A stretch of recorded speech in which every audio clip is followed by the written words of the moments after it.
Começa a primavera e isso é muito importante, pois é com esta estação que começa o novo ano estabelecido por Sua Majestade, para o seu povo Israel.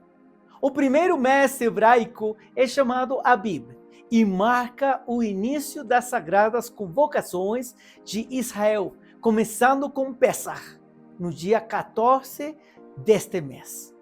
Pesach é a primeira festa que o Criador, o dono de tudo, deu ao seu povo. É o início das celebrações ou pontos de partida. E, como ponto de partida, tem que ser sublime a sua celebração. Neste ensinamento, iremos nos aprofundar no que devemos conhecer e levar em conta sobre esta festa anual, que está entre o versículo e a verdade.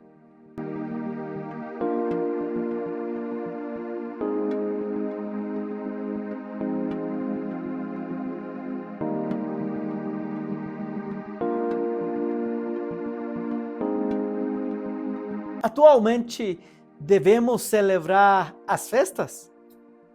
Ouvimos muitas pessoas dizerem que hoje em dia não é necessário celebrar as festas de Israel, porque o Criador disse: a minha alma odeia as vossas luas novas e as vossas festas. Elas são um fardo para mim. Estou cansado de suportá-las. Como é que Elohim odeia o que ele mesmo ordenou que fosse feito? Não faz o menor sentido que ele nos ordene a celebrar as festas e depois diga que ele não aguenta mais. Tudo isso tem uma explicação lógica. Ele não está se referindo nessa passagem às festas que ele deu. No contexto, ele está se referindo às festas adulteradas, ou seja, aquelas que o seu povo corrompeu e transformou em suas próprias festas cheias de interesses pessoais. Eles pegaram o que era sagrado e o tornaram profano. E então o pessoal estava lá no deserto para ir para as questões do eterno. Oi, Daniel, poderia me trazer um copo de água, por favor? Claro.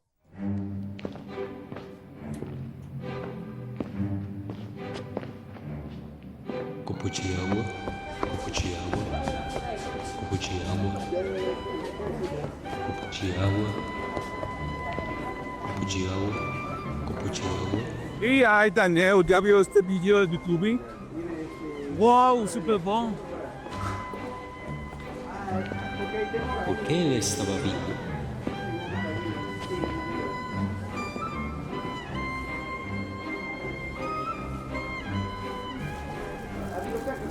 Acho que foi isso.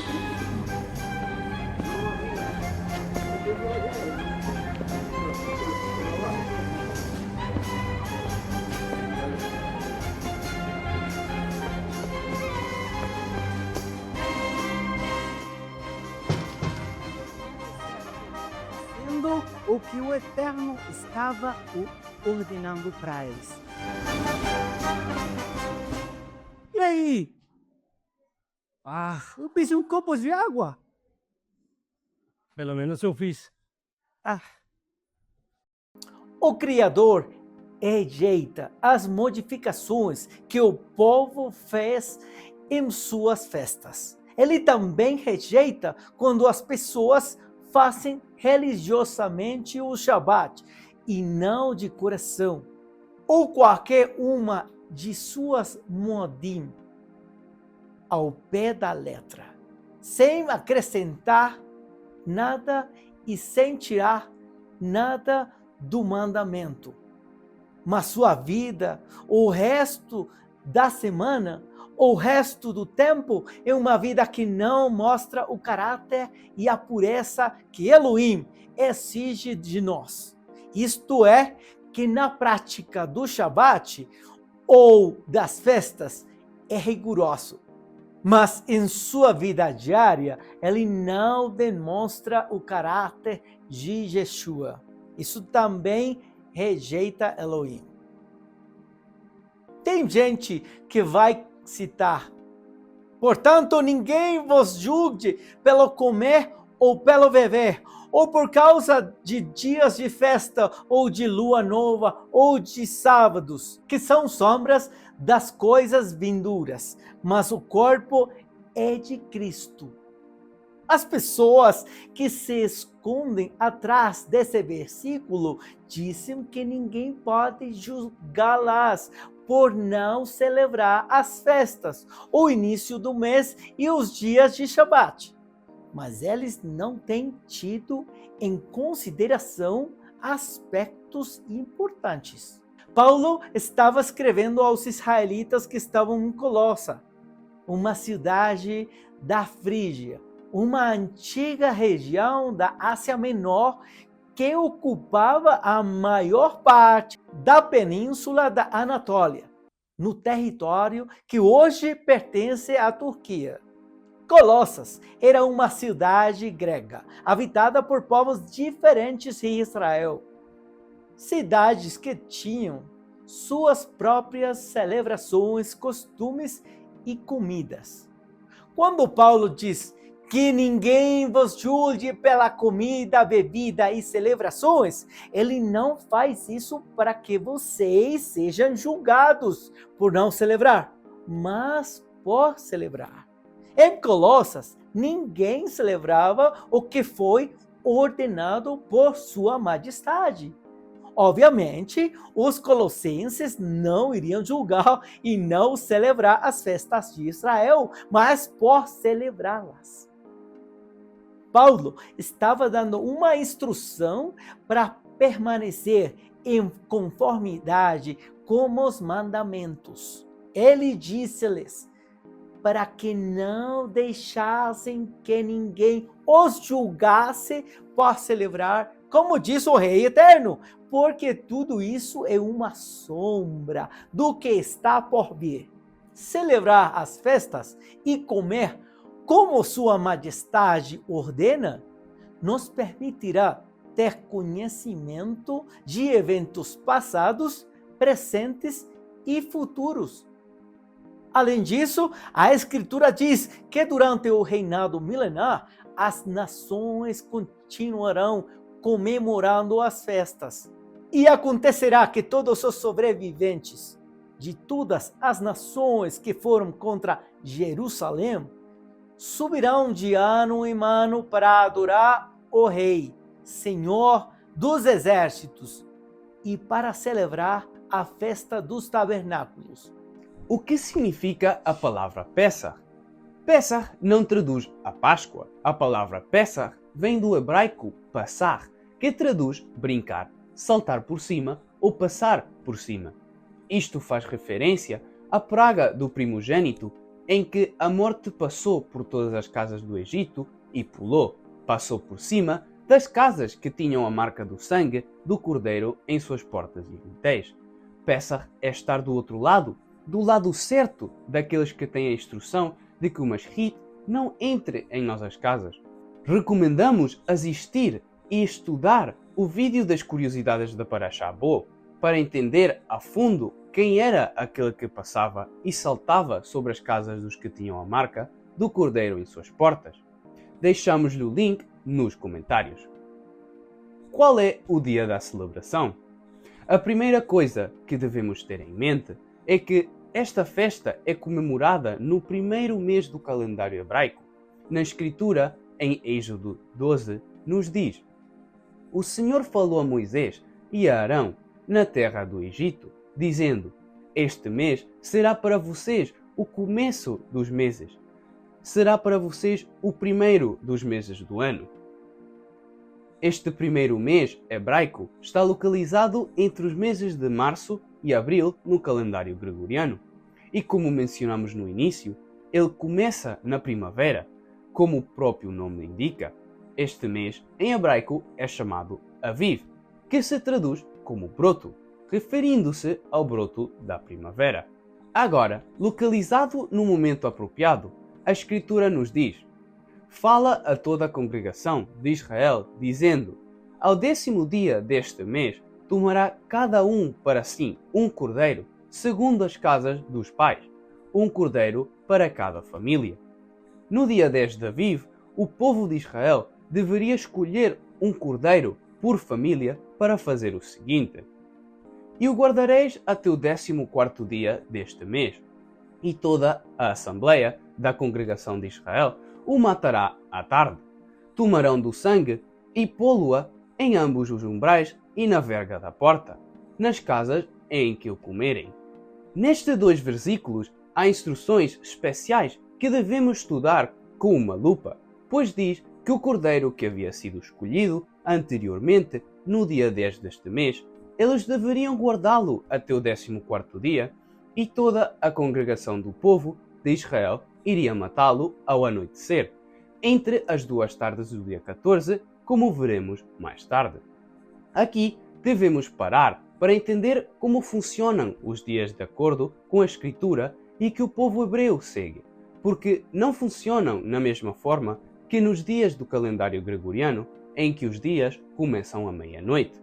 Os dias, segundo a Escritura, começam a cada pôr do sol, ou seja, quando a tarde termina, quando o sol se põe e a noite começa. Justo naquele momento é quando começam os dias hebraicos, ou seja, não contamos a partir da meia-noite, e sim a cada pôr do sol, a cada final da tarde. Com isso em mente, podemos compreender melhor o momento em que a Escritura diz: e o guardareis até o 14º dia deste mês, e toda a congregação do povo de Israel o matará à tarde. O cordeiro deveria ser sacrificado na noite do dia 14 de Aviv, ou seja, na tarde do dia 13. O sol se põe, a noite cai e o dia 14 de abril começa. Nessa noite, todavia, não se celebra Pessach ainda. Temos que esperar até amanhã e até à tarde, no pôr do sol seguinte, para que naquele atardecer do dia 14 o cordeiro fosse sacrificado, e depois, com o seu sangue, cobrir as vergas das portas das casas, e na noite seguinte comer o cordeiro, isto é, no dia 15 de Aviv, no mesmo dia em que começamos a festa dos pães asmos. Como sabemos disso? Conforme a instrução está dizendo, naquela mesma noite comerão a carne assada no fogo. Eles a comerão com pão sem fermento e com ervas amargas. Naquela mesma noite, tenhamos em conta, amados irmãos, que neste momento a Escritura não está falando mais da tarde. A tarde do dia 14 já passou, e o início desta noite corresponde ao início do dia 15 de Aviv. Como acabamos de entender que ao cair da noite do dia 14 começa o dia 15 de Aviv e o momento da ceia de Pessach, precisamente no final da tarde do dia 14 para o início do dia 15 de Abril, naquela mesma noite, para saber em que dia Pessach é celebrada em relação ao calendário gregoriano. Convidamos você a participar nos nossos grupos de WhatsApp e Telegram, para você possa receber informações completas sobre o assunto. Yeshua celebrou a Pessach com seus discípulos? Mas é claro que Yeshua não celebrou a Pessach, embora ele tenha sido uma parte muito importante da celebração. E este é um ponto que requer, por si só, um estudo correto e detalhado à luz das Escrituras para que possa ser compreendida de forma clara e pontual. Para contextualizar e como ponto de partida, é interessante saber que Yeshua seja chamado pelo apóstolo João como o Cordeiro.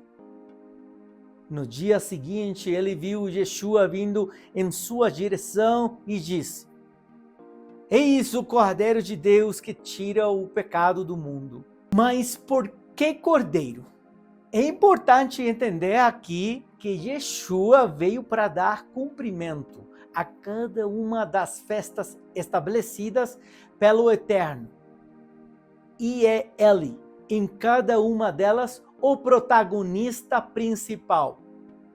Em Isaías 53, o profeta prediz o que aconteceria com o cordeiro.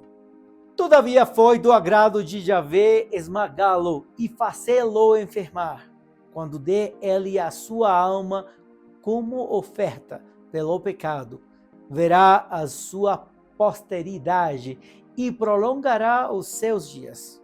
E a bondade de Javé triunfará em sua mão.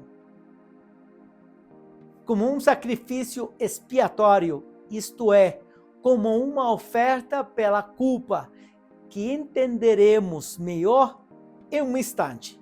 Ao falar sobre Pessah, em relação à questão de que se Yeshua celebrou ou não com seus discípulos, é necessário que voltemos às suas origens para compreender o Cordeiro, a instrução inicial, o propósito e os tempos. Acabamos de ver que em Êxodo, justamente o ponto de saída do povo israelita do Egito, Israel é instruído a colocar sangue em suas portas e vergas para cobrir a vida dos primogênitos, enquanto os primogênitos do povo egípcio estavam sendo julgados.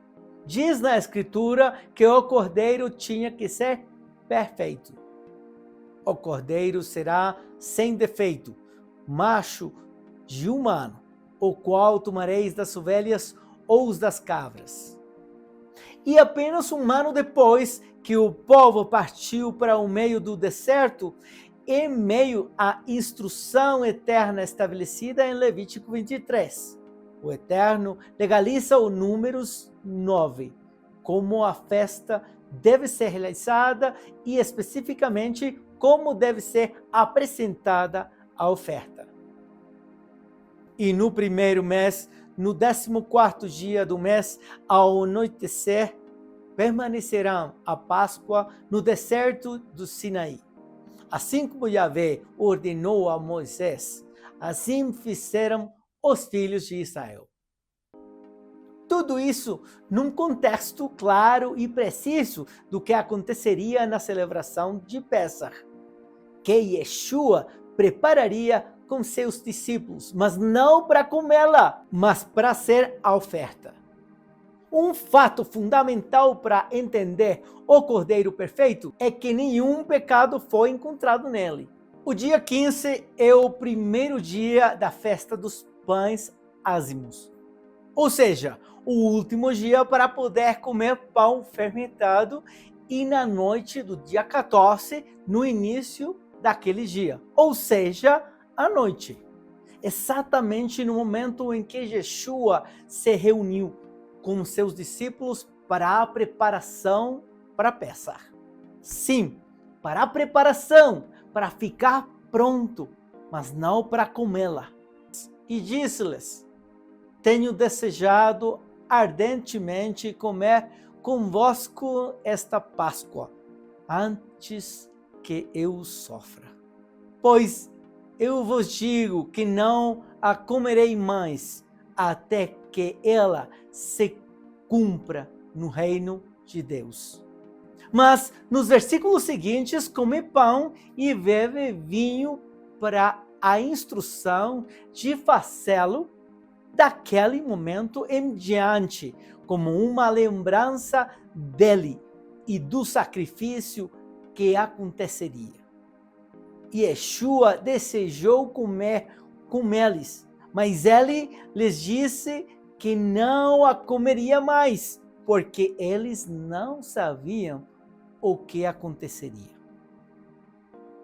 No momento em que Judas é exposto por Yeshua, há um ponto importante que sustenta o fato de que a celebração da festa não havia ainda acontecido. Porque, embora os outros não entendessem que Judas seria aquele que o trairia, eles ainda não estavam de posse de todos os elementos como pensavam. respondeu Yeshua, e aquele a quem eu dê o pedaço de pão molhado. Tendo, pois, molhado um bocado de pão e deu ao Judas Iscariotes, filho de Simão. E depois do bocado, entrou nele Satanás. Então Yeshua lhe disse: o que você vai fazer, faça-o depressa. Mas nenhum dos que estavam na mesa entenderam porque ele disse isso. Pois como Judas tinha a bolsa, pensavam que Yeshua lhe queria dizer: compra o que nos é necessário para a festa. Ou que ele disse algo aos pobres. Por fim, para cumprir a Escritura, o único protagonista para a redenção eterna do povo de Israel, Yeshua, depois daquele último evento de preparação para Pessah, do ensaio, essa mesma noite é preso. Na noite do dia 14, ele passa a noite inteira até a manhã seguinte no juízo e no preâmbulo do que aconteceria com ele. Porque a ceia de Pessah ainda não havia ocorrido. Pouco antes de aquele cantar, aquele de que falaremos mais tarde, no meio do evento diante de Pilatos, Kefa negou novamente e imediatamente o galo cantou. Depois conduziram Yeshua da presença de Caifás para o pretório e estava amanhecendo. Mas eles não entraram no pretório para não se contaminarem e assim poder comer a Pessah. O que significa que Pessah ainda não havia sido celebrada. Esta questão da ceia de Pessah culmina na evidência clara e contundente do Cordeiro, sendo sacrificado entre as duas tardes, conforme narrado em Marcos 15:33.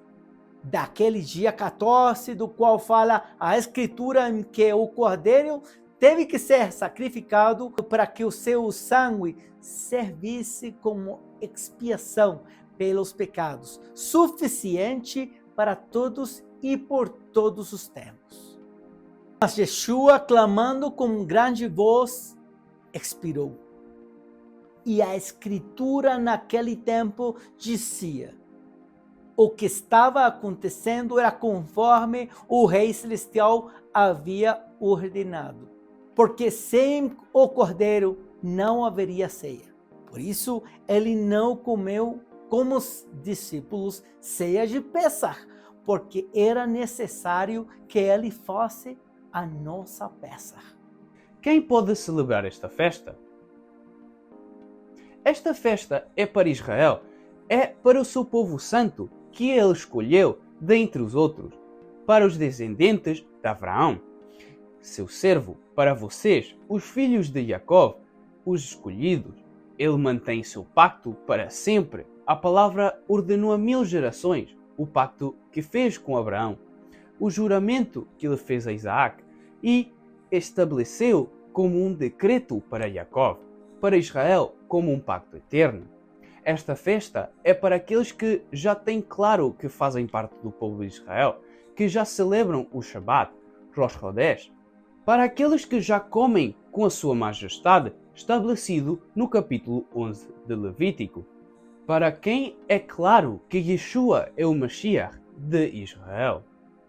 Esclarecemos um ponto muito importante. O tema da circuncisão era obrigatório para celebrar essa primeira Pessah no Egito. Portanto, nós, DMC Shalom Internacional, não exigimos a circuncisão na carne para poder celebrar esta festa. O que você deve ter é que a circuncisão em seu coração e mergulhar nas águas em nome de Yeshua. A sinalização nos lintéis. A Escritura diz o seguinte: aquela mesma noite passarei pela terra do Egito e ferirei de morte a todo o primogênito na terra do Egito, tanto de homens como de gado. Então executarei atos de justiça contra todos os deuses do Egito. Eu, o Senhor. O sangue servirá de sinal nas casas onde estiverem. Eu verei o sangue e quanto a ti, passarei por ti, quando eu castigar a terra do Egito. Não haverá nenhuma praga em ti que te destrua. O sangue serviu como um sinal para que a morte não chegasse à casa dos filhos de Israel. Lembremo-nos de que este mandamento foi feito apenas uma vez.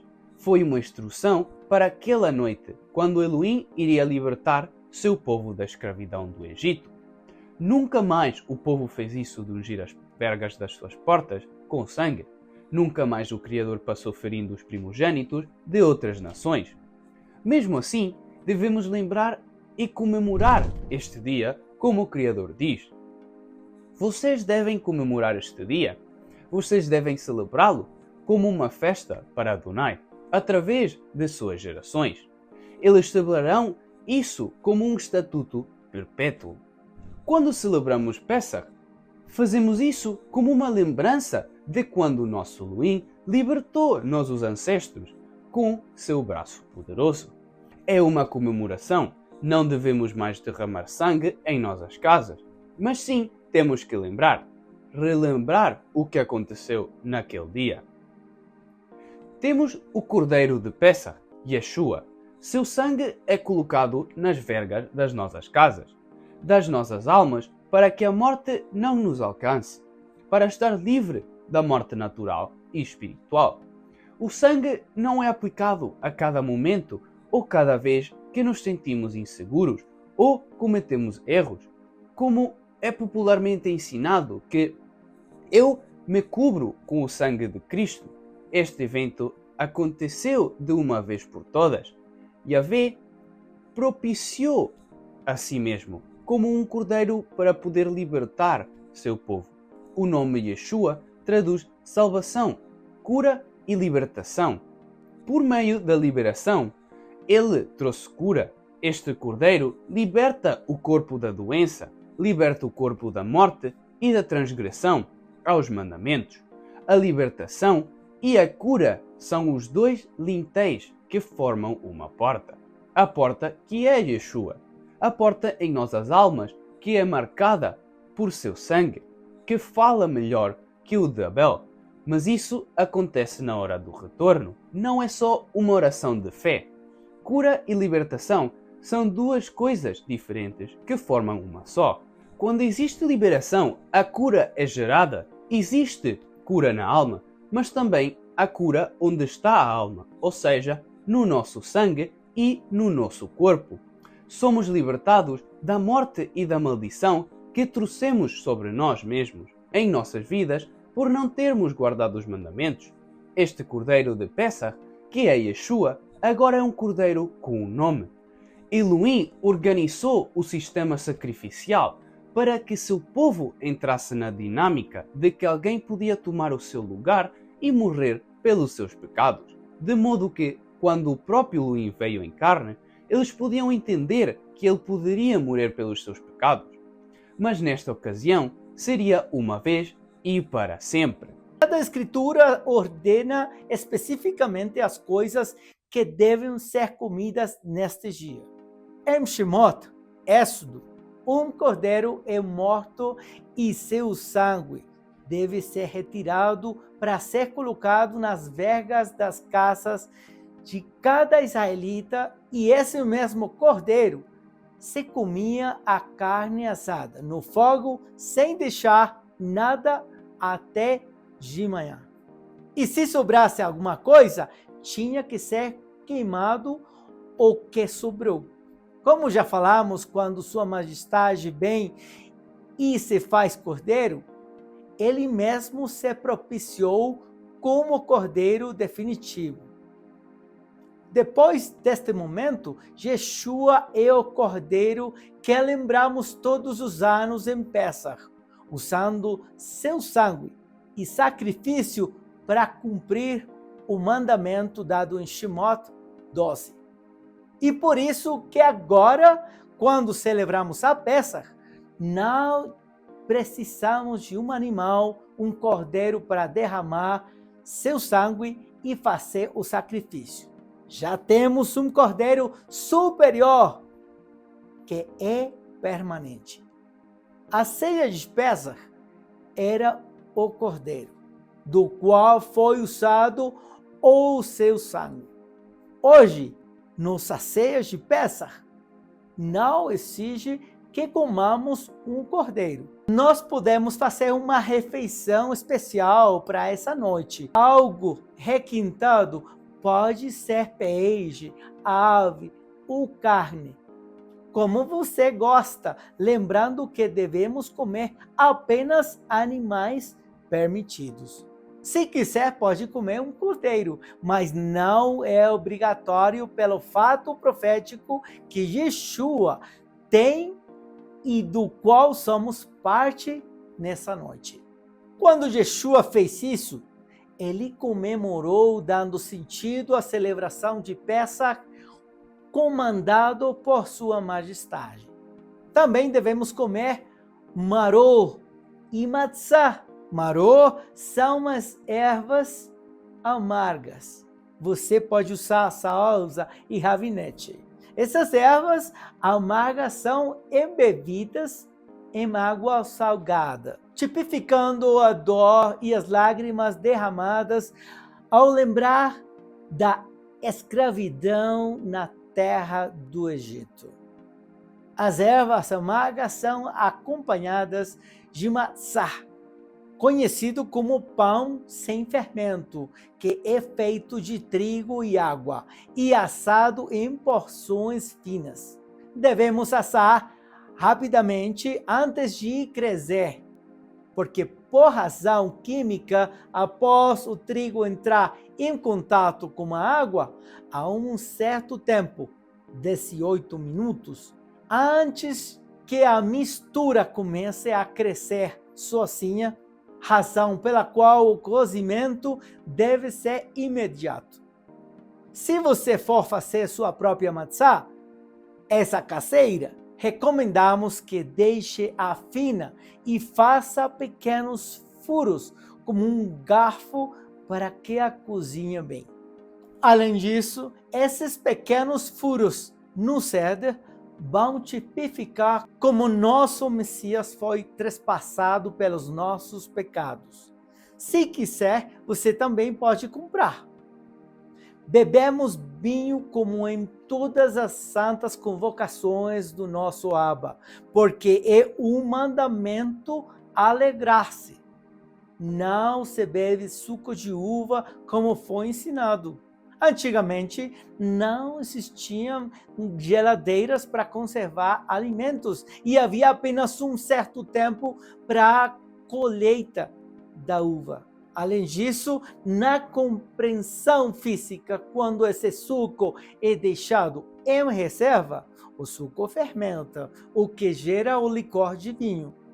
Yeshua bebeu vinho nas bodas de Canaã, o sangue das uvas da videira. Esclarecemos isso porque há um mal entendido no sistema religioso tradicional que não se pode tomar nenhuma gota de bebida alcoólica porque está associado ao fato de que uma gota de fermento leveda toda a massa.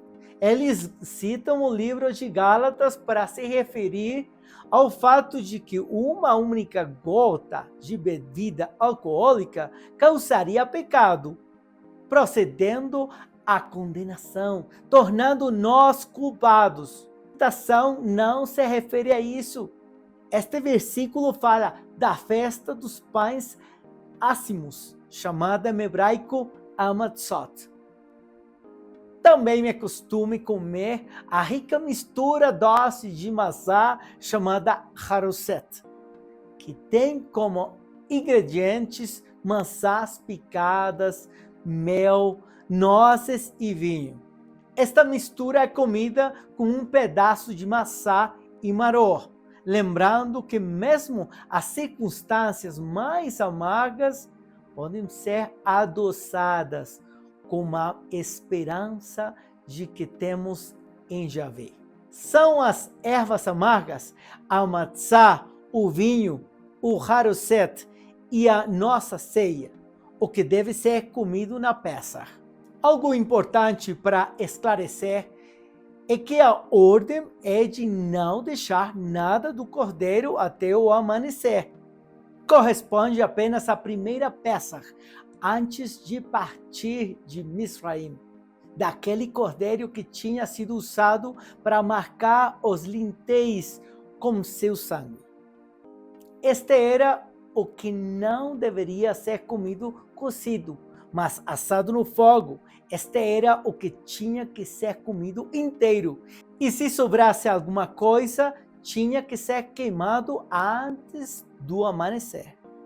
Isto não se aplica à nossa ceia de Pessah, assim como não deve ser estritamente um cordeiro, porque também não deve ser estritamente carne assada no fogo e se sobrar alguma coisa, não precisa ser queimado.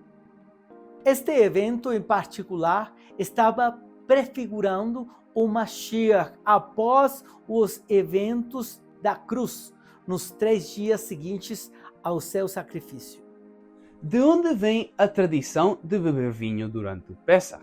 Tudo isso é retirado do Êxodo, momento em que o Criador expressa em 2 versículos o que ele faria com o seu único povo quando os tirasse da escravidão, dizendo assim: Portanto, dirás aos filhos de Israel: Eu sou Yahvé, e os tirarei de debaixo dos fardos pesados do Egito, e eu os resgatarei da sua escravidão, e os redimirei com braço estendido e com grandes juízos. E eu os tomarei para meu povo, e eu serei o seu Elohim. Por isso é que se bebe vinho, e porque há 4 taças, que são chamadas Eu te tirarei, Eu te resgatarei, Eu te redimirei, e Eu te tomarei. Ainda que explicitamente neste versículo não está expresso literalmente que devemos beber o vinho, e que eles devem ser 4 copos, isto é algo que fazemos para brindar em comemoração às obras maravilhosas que o nosso Elohim fez com os nossos ancestrais. Que outras atividades acontecem na noite desta celebração? Lembremos que somente na primeira Pessah, no Egito, é que foi ordenado que matasse um cordeiro e aplicasse seu sangue nas umbrais das portas das casas, para que Elohim a visse e passasse por cima dela e fizesse uma Pessah sobre a casa que tinha aquele sinal. Foi apenas uma vez, nunca na história de Israel isso foi feito novamente. No meio da celebração, as crianças são convidadas a procurar o afikomen, anteriormente escondido. Esta é uma palavra grega que significa aquilo que vem depois, ou então simplesmente a sobremesa, que corresponde a um pedaço de matzá partido em pedaços embrulhados, num guardanapo que fica escondido em casa ou na congregação para uma criança encontrar. Sua finalidade é criar uma expectativa de regresso ou retorno no meio da celebração, deixando uma mensagem profética messiânica com relação ao retorno do Messias e como ele é o fim esperado depois da liberdade do Egito. O Messias que nos introduzirá na Terra Prometida e reinará conosco para sempre. A criança que o encontra recebe uma recompensa por tê-lo encontrado. Quando amanhece, podemos ir para casa se tivermos celebrado na congregação. Será também um dia de celebração, pois corresponde ao primeiro dia da festa dos pães asmos, Hamatzot, até o sol se pôr, mas não é um Shabat semanal. Embora seja um dia separado, santo e também Mikra Kodesh. Recomendamos o vídeo da contagem do Homer, onde explicamos o que é uma Mikra Kodesh e a diferença entre Mikra Kodesh, Shabbat e Shabbaton. Em nenhum lugar está escrito que a Pessah é um Shabbat. O chamado Shabbat de Pessah não é bíblico, pois ordena guardá-lo, mas não indica que haja Shabbat nesse dia. A segunda Pessah. Muitas pessoas afirmam que a festa de Pessah nunca foi celebrada quando os israelitas estavam no deserto, Mas o capítulo 9 do livro de Bamidbar nos conta que um ano depois de deixar o Egito, Elohim diz a Moshe que ele deve celebrar a Pessah ao pôr do sol no dia 14. No entanto, alguns homens eram cerimonialmente impuros por terem tocado um cadáver, de modo que não puderam celebrar a Pessah no dia marcado. Então, naquele mesmo dia, eles foram até Moisés e Arão e disseram-lhes: nós nos tornamos cerimonialmente impuros ao tocar em um cadáver. Mas o que nos impede de apresentar a oferta do Senhor na data devida como o resto dos israelitas? Moisés respondeu-lhes: esperem aqui até que eu receba instruções do Senhor para você. Esta foi a resposta do Senhor a Moisés: dê as seguintes instruções ao povo de Israel. Se alguém do povo, seja agora ou nas gerações futuras, que esteja cerimonialmente impuro na data marcada para Pessah, por tocar em um cadáver, ou se ele estiver viajando e não puder estar presente na cerimônia, você ainda poderá celebrar a Pessah do Senhor. Esta pessoa oferecerá o sacrifício da Pessah um mês depois, ao pôr do sol do 14º dia do segundo mês. Ele comerá o cordeiro de Pessah com pães ácimos e ervas amargas. Ele não deixará nada do cordeiro para o dia seguinte, nem quebrar nenhum dos seus ossos, e ele deve seguir todas as ordenanças rigorosas relativas a Pessah. Pessah Sheni é uma segunda chance, isto é, a segunda Pessah. É um mandamento e oportunidade para aqueles que não podem celebrar Pessah em Abib, por questão de estar longe do local onde seria comemorado, devido a uma viagem iminente ou urgente, ou porque você está impuro por ter tido contato com uma pessoa que morreu nos dias que antecederam a celebração. Estas são as únicas exceções que a Escritura menciona para celebrar a segunda Pessah. Se alguma pessoa não celebrar por negligência ou desagrado, não poderá entrar em Pessah Sheni. Não era adequado porque o tinha feito conscientemente, não tinha comparecido e não atendeu às duas únicas exceções declaradas. Pessah Sheni tem os mesmos regulamentos da primeira celebração do Pessah. É feito exatamente o mesmo, a mesma ordem, tudo é preservado. Esclarecemos que é somente a celebração de Pessah. E não significa que inclua também a celebração do pão sem fermento. Não há a Matzot Sheni, ou segunda celebração do pão sem fermento, que é imediatamente após Pessah. E se o Mereshit nem sequer conseguiu celebrar no momento certo, tampouco se estabelece uma segunda opção para celebrar. Se você é pastor ou líder, lembre-se de que as festas não são um gancho para atrair as ovelhas para o seu local de congregação. As festas são para o povo, para aqueles que reconhecem que fazem parte de Israel, que estava perdido, mas agora o Pai Eterno chamou para retornar e foi imerso em água em nome de Yeshua, nosso Mashiach. Nenhum mandamento passará da Torá, como está escrito: primeiro o céu e a terra acabarão antes que o que está estabelecido na Torá passe. Se você fizer as coisas bem, como Elohim diz, a bênção virá até você. Em você estará a bênção, onde quer que você viva.